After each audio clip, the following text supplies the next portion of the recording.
Welcome back to The Devil Within, a season in hell. We have another bonus episode for you today as it relates to those 13 months of terror in New York in the late 70s.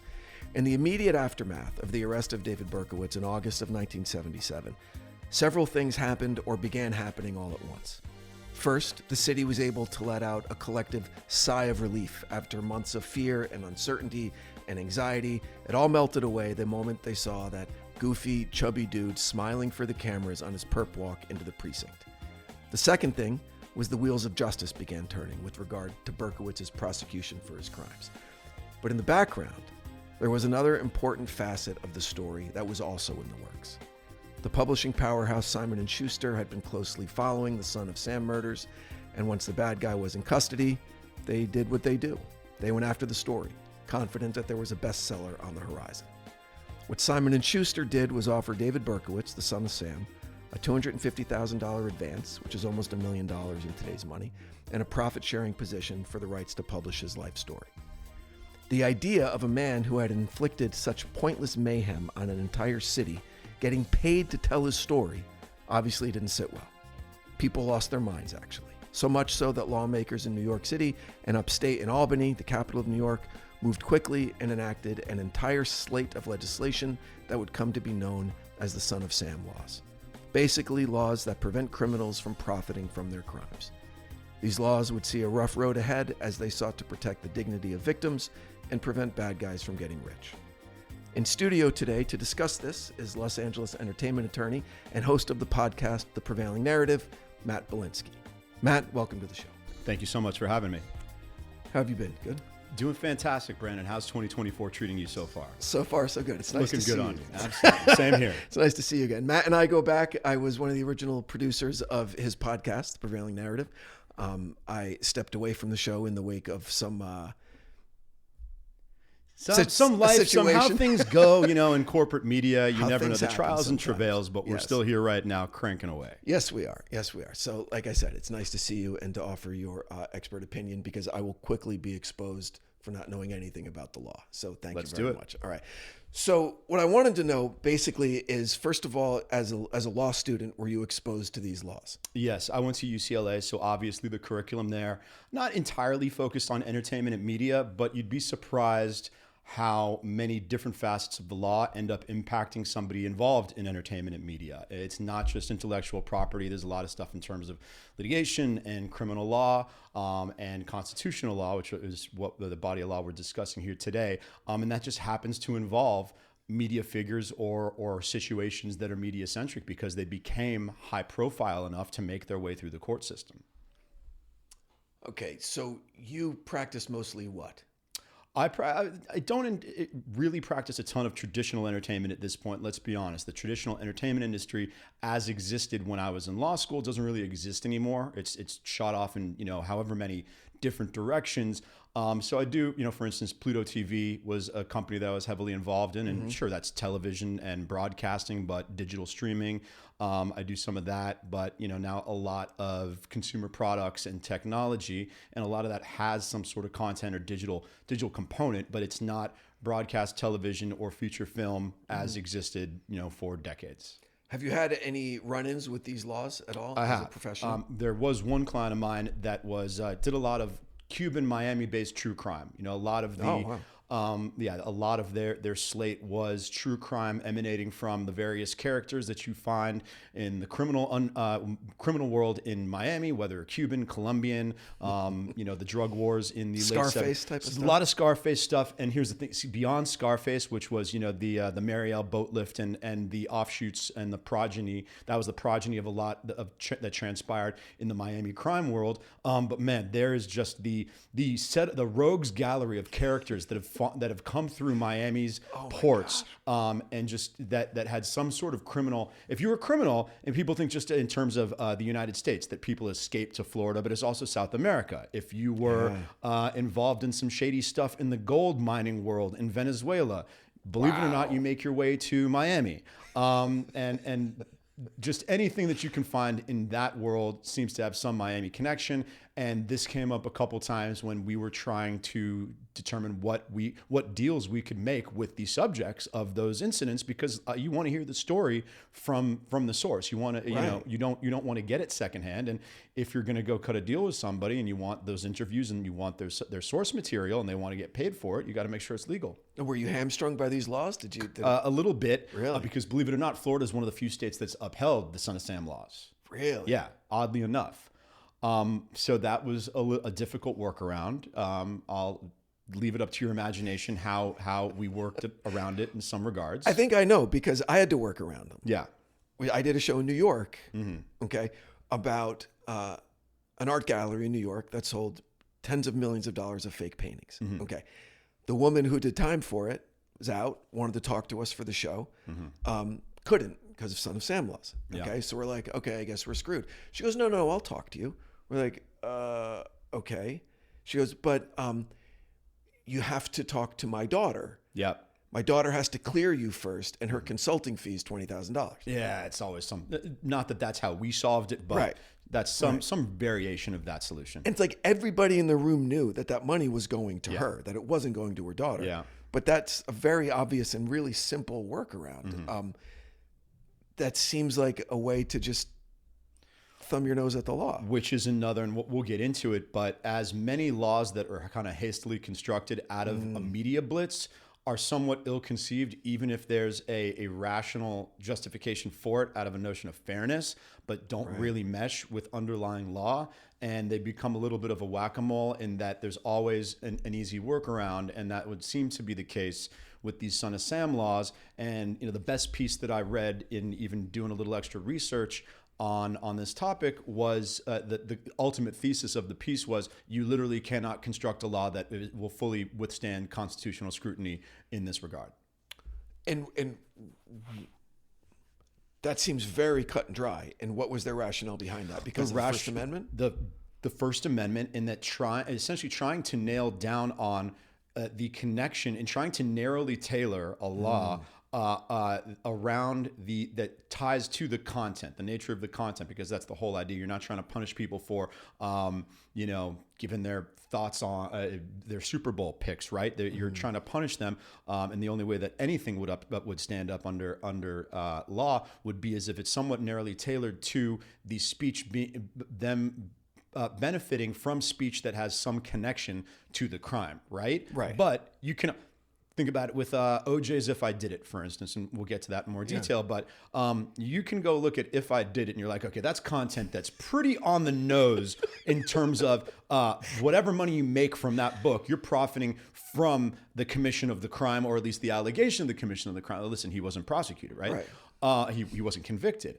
However, theoretically, let's say if the law was the content simply can't be a description of the crime necessarily, well then okay, O.J. Simpson could theoretically go write a more extensive or have someone write a more extensive biography or autobiography that makes this one chapter out of 15, and all of a sudden you said, oh okay, well this is broader, that's just incidental to my general life story, and falls outside the statute. Yeah. Right. Well, I see that. So, yeah, I mean, that was one of the big problems with the laws as written. Correct. Was how broad they were. Right? Correct. Well, how broad they were, but also, is there a way to identifiably and demonstrably narrow it in terms of identifying, the content? And that's what do you want to get into the genesis of it so everybody has context? Yeah, in a second, Okay. because the case that made it to the Supreme Court wasn't the Berkowitz case. There was no Berkowitz case because he never took a deal. Because he never did it. Yeah. Right, exactly. So it was the Henry Hill book with Nicholas Pileggi, the book that became the movie Goodfellas. Correct. Okay. And that made it all the way to the Supreme Court in 1991. Yes. So is that what you wanted to discuss? Well, we'll get the genesis of that, right? Yeah. So, okay. As we see quite often, and particularly more these days because there's more media because of social media, thus more reactivity to media. However, there was no more media-centric. I mean, the Son of Sam, as I'm sure you've described, the Son of Sam murder and the incident soaked up all the oxygen in the room at the time. All of society was completely obsessed by it. So when the notion arose of financial offers being made to David Berkowitz to tell his story and profit from being the son of Sam, obviously society had a rational reaction to that. Yeah, that this visceral. was absolutely. Yeah. And an outrage that we cannot allow this to happen, and thus some legislation needs to be passed to prevent it. And here's the interesting thing in terms of Berkowitz is these offers were made, but he never accepted any of them. Right. This was based just on this arose just out of him receiving these offers, and the potential of a deal being made. The potential. He didn't even accept any of them. Right. So New York goes ahead and constructs this legislation. The idea being that criminals should not profit from filtering their story through media. They should not be paid in response for some media expression of their crime. Could I stop you there for a second? Sure. Because what I'm interested in is that was there any, and you might not have an answer to this, but was there any ambition with these laws as deterrents, right? Like say I'm broke and I've got a family to feed, and I decide I'm going to go create a string of pull off a bunch of crimes and then sell the story. From what I've gathered, that was not a conscious motive. Okay, cool. It could have been a tertiary motive, but it was definitely not the primary one. The primary motive was, okay, people go and commit crimes and then are going to go get paid to tell the story about those crimes. No, we're not having that. Gotcha. That is not fair. It was out of fairness. Unfortunately, we've got a thing called the First Amendment, and it protects the vast majority of speech out there, but not all speech, right? Right, of course. We won't get into the yelling fire in a theater because everybody has yanked and distorted the interpretation of that case 7 ways to Sunday. Yes. Or 6 ways to Sunday. And the First Amendment only protects you from reprisals from your government, not from like your employer, right? Sure, but then there's also, but this is the court system. There's also a lot, there's some places that the First Amendment falls where something and particularly in the age of social media, where there are institutions that are acting quasi-governmental, right? Yep. Anyways. Yep. So they enact these laws, oddly enough, never even applied to Berkowitz because he never accepts a deal. They were mostly applied to Mark David Chapman, who was John Lennon's murderer. Okay, it was something like 20 times someone tried to pay Mark David Chapman and it got shot down every time. Nobody really, makes too much of a stink about this until the early 90s. Nicholas Pileggi goes and writes this book on the life story of Henry Hill, the gangster. It's called Wise Guys, and Martin Scorsese finds it extremely interesting and decides to go make the movie Goodfellas. And Simon & Schuster, which is a deep pockets, a heavy hitter publishing house, maybe the heaviest hitter, decides that, all right, this is ridiculous. These are stories that need to be told. Unfortunately, Henry Hill, he was a bad guy, but now he's a good guy, and he did his time, and he turned on his compatriots. And I'm sorry, these are newsworthy stories, and he should be able to be compensated, and we should be able to be compensated for telling this story. And they take the case all the way up to, okay, so interestingly enough, originally, the district court ruled in favor of the state against Simon & Schuster and upheld the Son of Sam law. Right, it's the New York Crime Victims Fund. The Crime Victims Fund, right? Okay. So the district court, right? The initial court, the local court upheld the Son of Sam laws originally, but they used a different standard for determining whether this impingement or infringement on the First Amendment was sufficient, because they said that this law only incidentally infringed on the First Amendment, because it's not saying you can't say it; it's just saying you can't make money from it. So undue financial burden is how they kind of that was not the standard. Okay, so the standard here that the lower court implemented was called the O'Brien test, and the standard was: has the law been enacted within the constitutional power of the government? Does it further an important or substantial governmental interest unrelated to the suppression of free speech? And the incidental restriction on First Amendment freedom is no greater than is essential to that governmental interest. It's that's quite an elaborate standard. Nevertheless, It is not. That's not considered strict scrutiny. That is not the highest standard, right? So what they're saying is you're not punishing the speech directly. You're simply imposing a financial. Well, I think this is why it wasn't the standard that was eventually used. But they believed that it was incidentally impacting the First Amendment, not directly impacting the First Amendment. Then the court, Simon & Schuster appeals. They take it to a New York district court. The New York district court rules against the lower court in terms of which standard to use, but upholds the ruling. So they say the district court decides that what applies now, that it is a direct impingement on free speech and thus must be subjected to what's called strict scrutiny.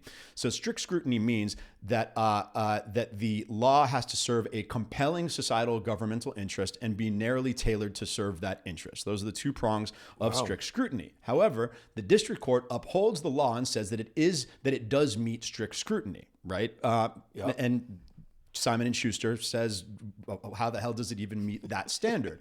They decide to take it to the Supreme Court. The Supreme Court has a decidedly different view on it. One of the few Supreme Court rulings that was unanimous, 8-0. They rule in favor of Simon & Schuster and rule the New York law unconstitutional. They deem it both over-inclusive and under-inclusive. The over-inclusiveness ruling, I think, makes all the sense in the world. I stared at it a bunch of times, and I'm still scratching my head at their the rationale, the reasoning behind the claim that it was under-inclusive. But essentially, first, the statute was ruled over-inclusive because it applied to any work that expressed the author's thoughts or recollections of the crime, whether or not the author had been accused or convicted. Because crime-related expression itself is not criminal, writing about a crime should be protected under the First Amendment. Wow. So what are we dealing with here? One, and the examples, and this is the best argument against these laws. And Day O'Connor kept on going back to this. This law essentially prevents anybody who is a criminal from profiting off their life story whatsoever. Now let's look at some people who were once criminals who then had life stories that were worth telling and profiting on. They use examples like Martin Luther King or Malcolm X. Malcolm X was a youth criminal, did a lot of bad things, and then, turned his life around and became a paragon of the community, or at least not a violent one, depending on who you talk to. And the examples of that are endless. I mean, you could even look at it now. I mean, Marky Mark was a criminal. Sure. Okay. Absolutely. Are these laws supposed to prevent Mark Wahlberg from telling his life story? I mean, technically, the law would have. There was a case to be made that Marky Mark could not write his autobiography or profit from it because it included references to his criminality that he was convicted for. So that's the best argument against these laws. So they claimed it was over-inclusive, and also the law was hastily drafted, so it also only referred to having been convicted of a crime. It didn't even mention that you were convicted of that you could be prevented from profiting from telling the story of the crime you were convicted for. Right. So it's a little hastily drafted. And then the second piece that I mentioned, that claiming that it was under-inclusive because it imposed a financial burden on individuals related to the content of their speech, where it would redirect the income from that expressive activity, but not income from other activities. Right. But okay, what's your take on that? Because I find that to be odd reasoning. Of course, a law that is intended to prevent someone from profiting from the description of their crime, why on earth would it address anything other than any activity other than being paid for discussing that crime in media? It's like a strange reasoning. Right. And so then they, in the wake of that, states amended these laws, and there are different versions of it that are still on the books in about 40 states. Sure. Where there's some that were more narrowly tailored and some that... Yeah. So New York revised the law in 2001. And to be perfectly honest, I don't think it was not a massive deviation from the original law, but a couple things that the new 2001 New York law did. It applied to only a limited number of crimes, which on the one hand, okay, that narrows the scope of the law, but it doesn't narrow it rationally, because okay, you're saying it's okay to profit from describing stealing candy, robbing a convenience store, but you can't profit from robbing a bank, for instance. Like, that's, from a constitutional perspective, that's a strange distinction. Sure. It also, and probably where it's a little bit more on the money, is that it extended the statute of limitations for victims, because that's the other compelling interest. It's not just the two compelling interests, societal interests served by these laws are, one, to prevent criminals from profiting, but also to compensate victims. Right. So in compensating victims, they extend the statute of limitations, not from the time, having it begin not at the time of the crime, but having it begin at the time of the profit. Right? That makes sense. That piece of it made sense. Also, they created a very arbitrary $10,000 threshold. So if you make less than $10,000 from telling your story, then nobody cares, right? Once again, doesn't seem to have any constitutional relevance, but New York clearly, the New York legislature clearly wanted this law to be in place and was going to kind of chip around the edges it's kind of like trying to chop, nude scenes out to get an R rating instead of an X rating, type of thing. So one of my questions here is that, in the wake of this Supreme Court case, it went from, and again, my fucking caveman understanding of this, profits of a crime, okay, which was defined narrowly, to funds of a convicted person. Like any money that they got would go into the fund, into an escrow account to pay the victims or their dependents. Yeah, and this was just a bit of a way to head off some of what we described earlier about trying to engineer ways to pay, get paid around that, which fine. But I don't think that really changed the nature of these laws at all, which is, once again, you commit a crime. The notion is if you tell the story of that crime or in some regard, you shouldn't be able to make money off it because then it's incidental or an attendant to the crime and you're profiting from the crime, right? So I think the 2001 New York statute has a lot more kind of cosmetic changes to it. I don't think it really addressed what the Supreme Court in shooting it down originally had in mind. But that New York law thus far has been upheld. But it's also because it might be coming up for challenge, and this is interesting. So Anna Delvey or Anna Sorokin or whatever the hell her real name is. Okay. The fake heiress. The fake heiress. It may come to a head around her because she was forced to disgorge profits from her Netflix show. Right. The Netflix show, pretty on the nose directly about, we're telling the story of this woman who committed the crime, and this is the crime she committed, and everything else around that is kind of supplemental. So that she did not challenge the law under in that regard when those profits were disgorged. She paid. Yeah. Did Netflix have to pay part of their profits as well? I believe Netflix had to as well. Wow. Yeah, they didn't challenge it. However, Anna, I think she's launched a podcast. So you can make the case that the Netflix show that's pretty much just about Anna Delvey being a criminal and that's why people are watching it. But podcast, let's say she does 100 episodes and like she only mentions the crime on 4 of them. Like, do you only disgorge the profits on those episodes? Do you say, listen, the only reason anyone gives a shit about this woman is because she's a crime? So this is you see the difficulty. Absolutely. You see the difficulty of interpretation and enforcement. And people are speculating that if the state hasn't tried to go grab the money from this podcast yet, but they are speculating they will. And they're speculating that if Anna Delvey or her podcast company or whoever else is financially backing her has their druthers and is so inclined that they will make bones about this. And they'll challenge it. So we'll see. This episode is brought to you by BetterHelp. Happy January. Are you tired yet of all those New Year, New You offers clogging up your feed? I am. But hey, if that gets you motivated, then good for you. Go for it. But what if a whole new you isn't necessary? What if you're pretty stoked about some areas of your life? Maybe that relationship you've been working on is really thriving, or the job you committed to is finally working out. If you're looking to maximize what you're doing right, therapy might be the answer. A good therapist can help you define your strengths, get specific, and avoid the extreme resolutions that are difficult to maintain. BetterHelp is online therapy that adapts to your schedule. After they learn a little bit about you, you'll be matched with a licensed therapist, and you can switch therapists whenever you want for no additional charge.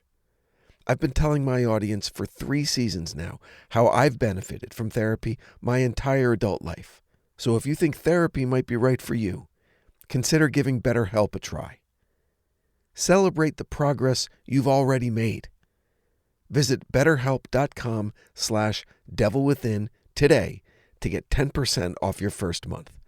That's BetterHelp, HELP.com/devilwithin. Okay, so my other question now is, if, like, the original kind of body that was trying to enforce these, the New York Crime Victims Fund, wouldn't they want money to be generated so then they can pay the victims, right? And yes. Wouldn't that be superseded by our civil code? Doesn't that counterfeit all of this stuff? That is and this also is very runs parallel to, for instance, bankruptcy. And this is something that you're seeing right now with a gentleman named Billy McFarland of the Fire Festival. And Billy McFarland, who I had on my podcast. Yeah, I remember. He's at least, I don't know how much he's eaten into it, but when I had him on the podcast, he owed $25 million. This is $25 million rising out of fraud. It's not dischargeable. But he's out there and he's making money and he's generating money. And the notion is the more money that Billy generates, we're going to give him just enough to keep him motivated and the rest goes to the victims. And that's how everybody wins here. And then that makes sense to me. A lot, right? Okay. And so, you're trying to strike a similar balance under the Son of Sam laws. But it's been difficult to strike that balance, but you'd figure, okay, you figure they'd land somewhere like the Billy situation in bankruptcy. Right. You can go make money off it, but the vast majority, we're going to let you keep enough that it's worth it for you to do it, and we're going to take the rest and we're going to give it to the victims. I haven't seen that many instances of that so far. Where you have seen this intersect, and which does make sense, intersect with basic civil law and civil judgments is the O.J. Simpson case where, aside from the Son of Sam laws and O.J. Simpson profiting, the family of Ron Goldman filed a wrongful death suit, won that suit in civil court, and was awarded got a big award from O.J. Simpson. He was difficult to collect from, but then released this book called If I Did It. Mm-hmm. And since they already had the judgments against him, regardless, the notion is that regardless of whether it's media or otherwise, wherever O.J. Simpson is making money from, the most of that's supposed to go to the Goldmans. Right. So of course it would apply to this book, just like it apply to if he got a job scrubbing toilets. Right, any job. Exactly. Right. And so that seems a place where it seems to make sense that if there's already a civil judgment in place and you just owe the money generally, that this will be one of the streams of income from which you have to pay back your civil judgment. And, that goes through the same it has the same gauntlet of issues that we described with the Billy situation and how much does OJ keep, how much goes to the Goldmans, et cetera. And that is part of the New York law that in extending the statute of limitations to bring a civil complaint, you can then, let's say a family of a victim just didn't have the money or wasn't so inclined to go and bring a civil claim against the criminal. And let's be honest, most criminals are not O.J. Simpson with big pocketbooks, or at least the appearance of big pocketbooks. They're mostly fucking broke, right? So most people don't bring civil complaints against criminals. Then if you find out that the criminal is going to go do a big book deal, okay, great. Now you have 3 years to bring the civil complaint. Right. So that's one aspect of the revised New York law that I think makes a lot of sense. But then to go back to the California example, strangely enough, the California Supreme Court struck down the Son of Sam legislation, but has not struck down the ruling against O.J. Simpson that he has to direct all profits from that book to the Goldman family.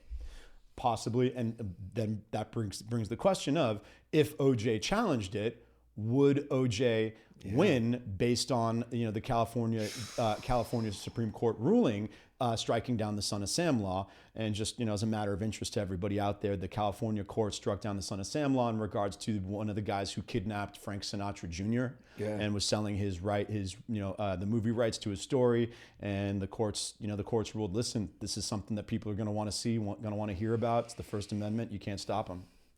It seems like a lot of amendments are involved here, like the Sixth Amendment with civil stuff, right? But they can't impose undue burdens on them. Can't take all of the money. Got to let them, like with the Fire Festival guy, right? They got to let him earn and live. He's not an indentured servant. Yeah. Right. Yeah. So there's the cruel and unusual punishment thing that they have to kind of find. So it's really interesting. It's really, really interesting.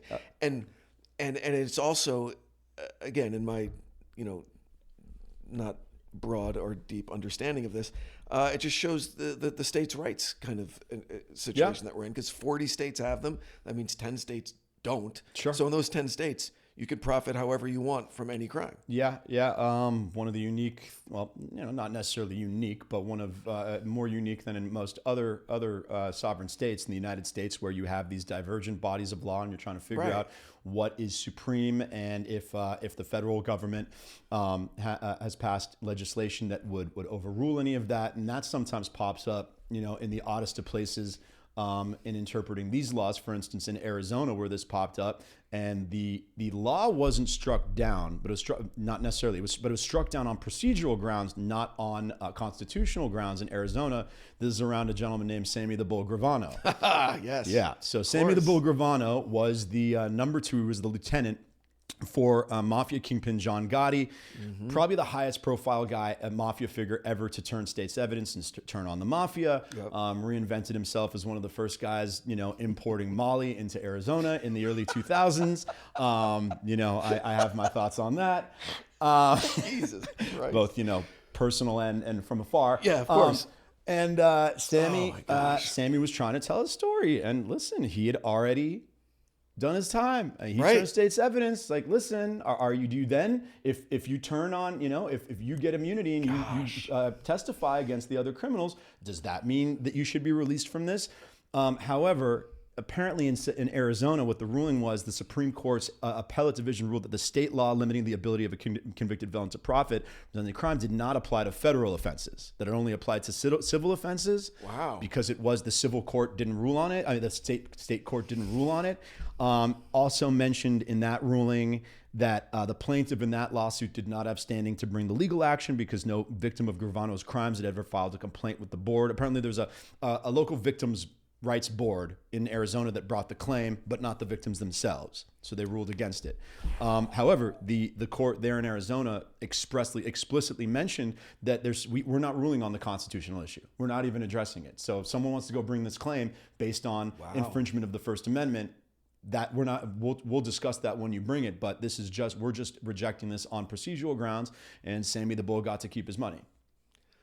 Jesus Christ. So if a buddy of mine wants to do a show about one of these big drug traffickers from like the Cali cartel who was living in New York, and then he escaped prosecution and is in like a non-extradition treaty country, but my buddy found him and went down there and interviewed him for like 2 weeks. And he comes back to the States to make the show. Okay, obviously the guy who's living overseas can't touch him, right? But my friend who wants to tell the story, depending on what state he was in, would be subject to the Son of Sam laws because he's a proxy for the criminal? Theoretically, he could be. But as you see, right, in trying to determine what is the law, sometimes you don't know what the law is until someone brings a claim and gets the court to rule on it. Yeah. That is something that a lot of lay people are kind of blissfully unaware of. The notion that everybody knows what the law is, and just because there's precedent or just because there's a related law, is that if there's even a slight factual deviation, theoretically you could bring a claim based on distinguishing characteristics, or try to avoid it based on distinguishing characteristics. Someone could go try to enforce the law and say, no, those aren't distinguishing characteristics, and we don't find out what the law is until the court rules on it. Right. And as you're seeing it in New York, right? We're describing it right now. Like, it appears that whatever Anna Delvey did with this Netflix show, fell within the scope of the Son of Sam law there that has not yet been overturned, and she can't do what she did with the Netflix show. Do we know if the same rules apply to the podcast, and if so, how? We don't know.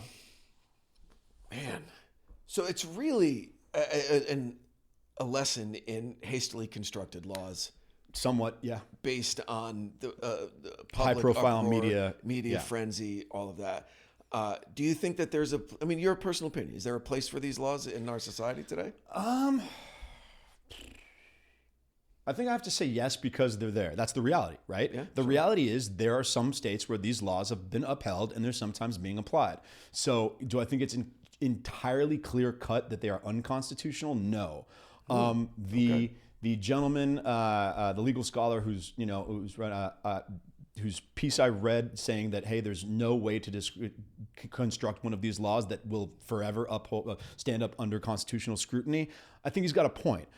If you challenged every one of these laws, I don't think they'd withstand anything, because once again, it goes back to how do you tailor something both in terms of the actual legislation and the language and the interpretation that does not prevent someone or punish someone from just telling other aspects or events of their life, right?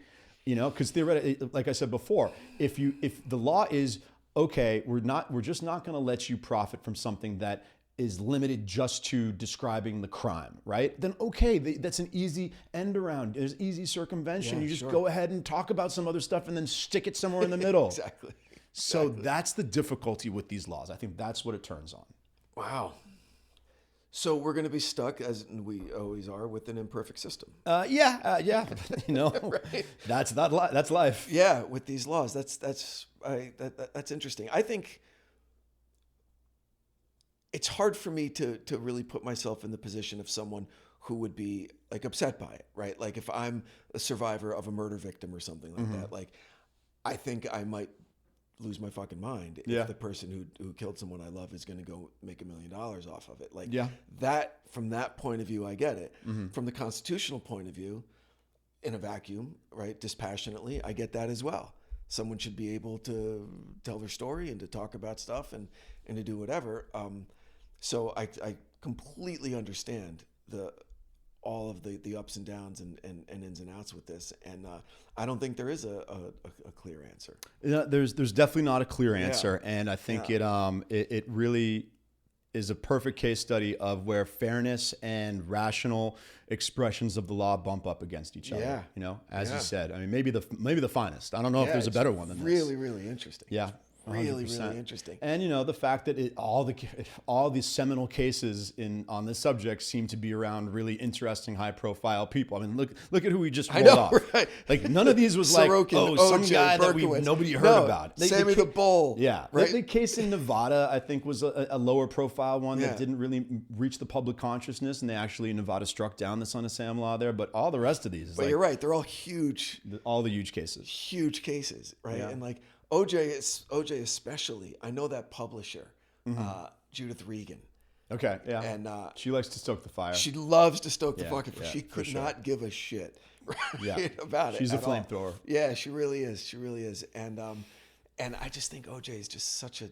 I mean, Unbelievable. Dude. You were in LA in the 90s, right? Absolutely. Yeah. 100%, Anybody out man. there listening, we cannot fully explain what it was like to be in LA. I mean, I was pretty young. I was in high school at the time, but like LA in the 90s during the OJ thing, and every person knew someone that had some connection to it. It was something else. I covered it in the last episode of this season, trying to compare that 13 months in New York, right, with the murders and with all of the strikes and with the massive blackout and the Yankees ultimately winning the World Series. And then, you know, Elvis died 4 days after Berkowitz was arrested. wow, I didn't know that Yeah, one. like a bunch Woo! of shit going on. And I said, all right, in LA, okay, starting in 92 with the Rodney King riots, the Malibu firestorm in 93, followed by the mudslides, the Northridge quake in 94, which we just hit the anniversary of last week. Yeah. Okay. Then the cherry on top was the O.J. Simpson low speed chase, followed by the trial of the century. Tupac Biggie Tupac thing. Biggie hat, right? Like all of that, but that wasn't part of that was in New York. Sure, or Vegas, but it's or whatever. still LA LA story. felt it. LA LA 100% felt it. Yeah. But to have all of those events like back to back in the span of like 36 months, was fucking crazy. Yeah, and people that was how LA was discussed and framed at the time. It was like what LA story, like the End times. Yeah, not end times, no natural disaster in the past like 3 days, that type of thing.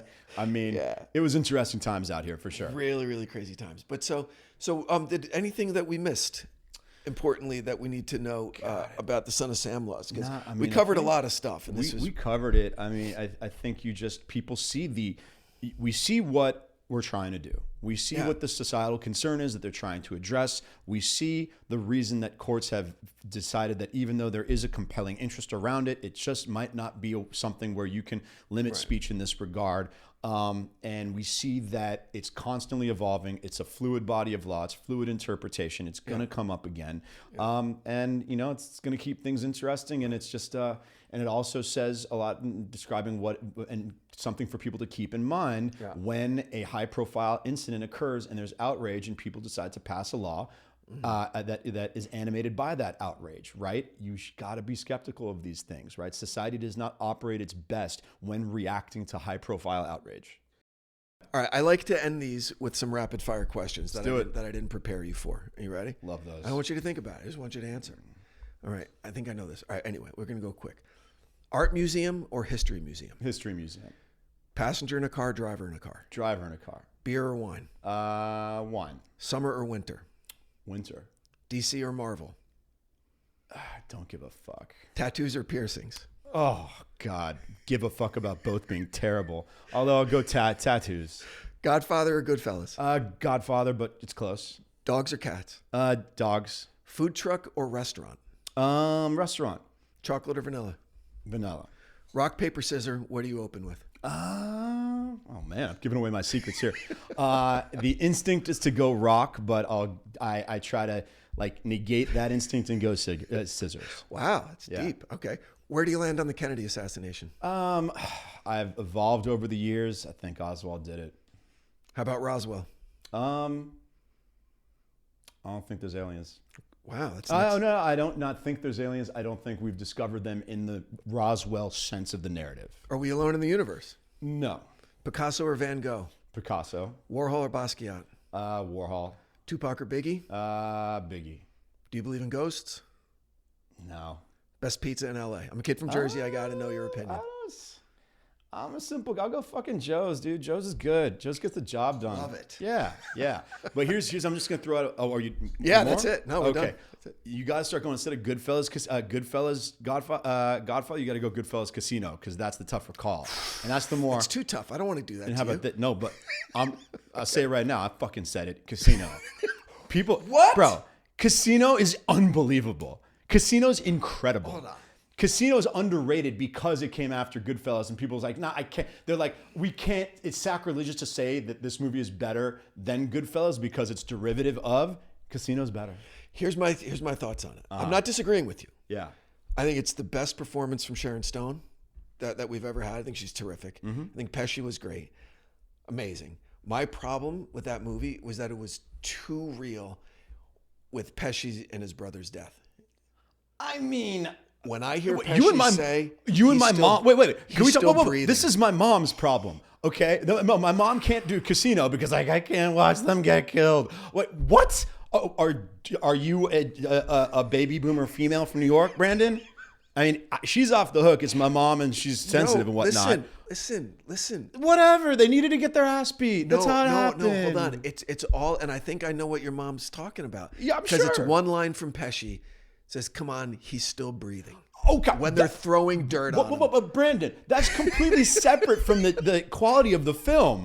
No, it's too good. It's too good. It's too real. Okay, once again, Casino better than Goodfellas.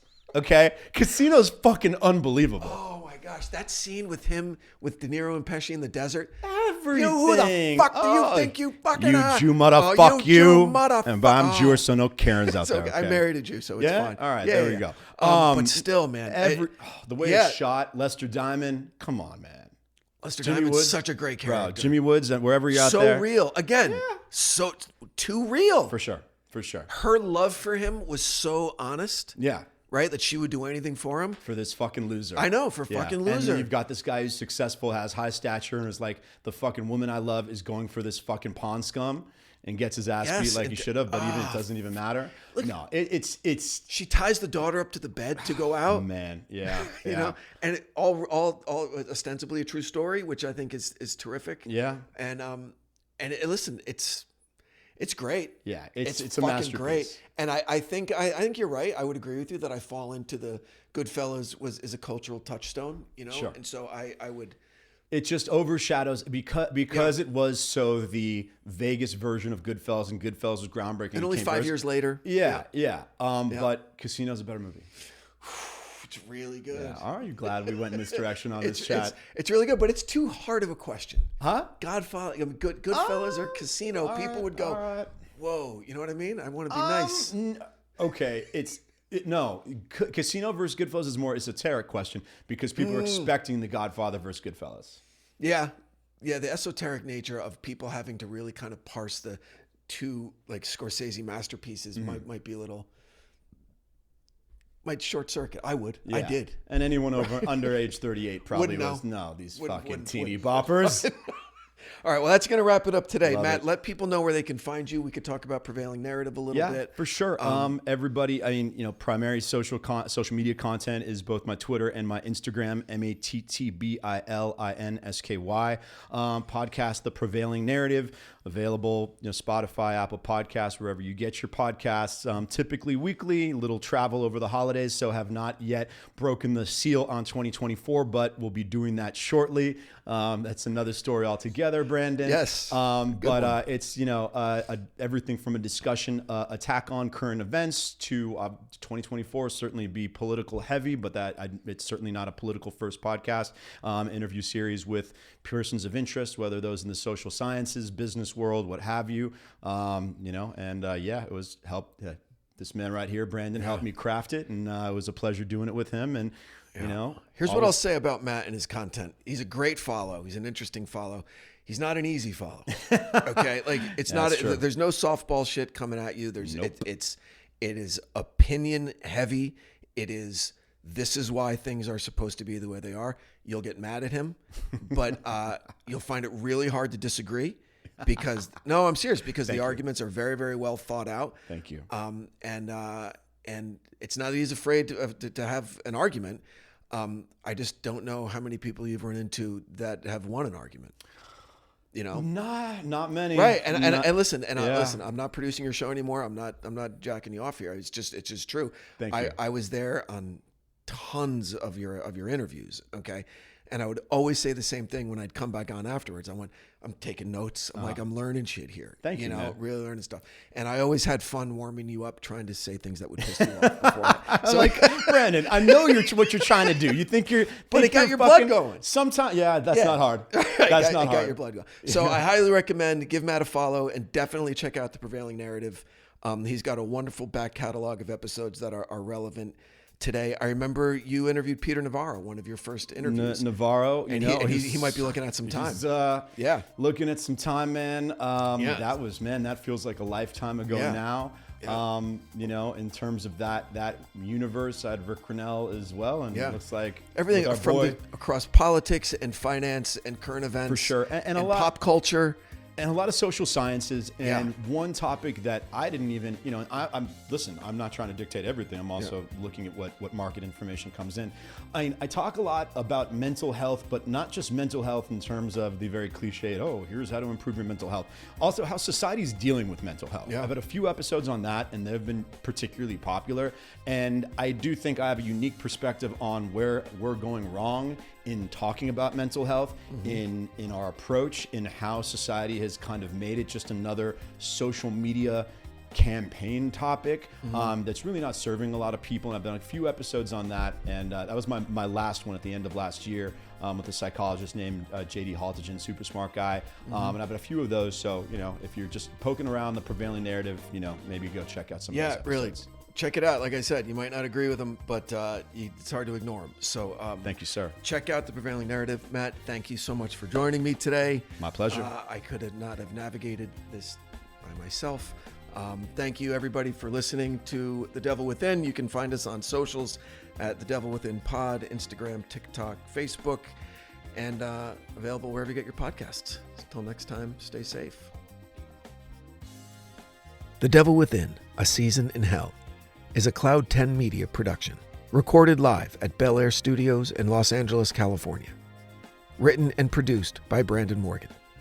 Executive produced by Sim Sarna. Our post-production supervisor is Bruce Whitkin, who also provided original music for this episode. For The Devil Within, I'm your host, Branden Morgan.